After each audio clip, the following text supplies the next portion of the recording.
যে রাধারানী শাড়ি পরতে জানে না, যে রাধারানী আলতা পরতে জানে না, যে রাধারানী শৃঙ্গার করতে জানে না, এই কোন রাধারানীকে দর্শন করছি? এই হেন রাধারানীকে তার কথা আমি শুনিনি।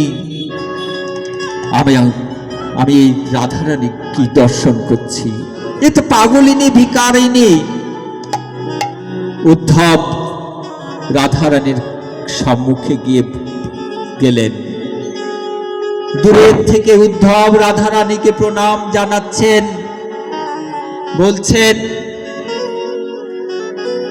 ওহে বিশ্বহানু রাজনন্দিনী রাধা ঠাকুরানী, আমি অধম, আমি উদ্ধব,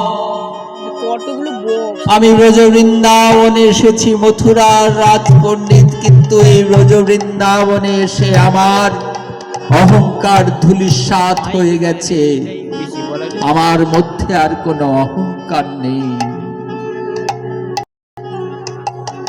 আমি দেবগুরুর বৃহস্পতি আজ রাধারানীর কাছে এসেছেন কে? উদ্ধব। উদ্ধব কোথায় থেকে এসেছেন? মথুরা। আজ এসেছেন কোথায়? বৃন্দাবনে। তো বৃন্দাবনে রাধারানী ব্রজ গোপীরা হচ্ছে ফুল।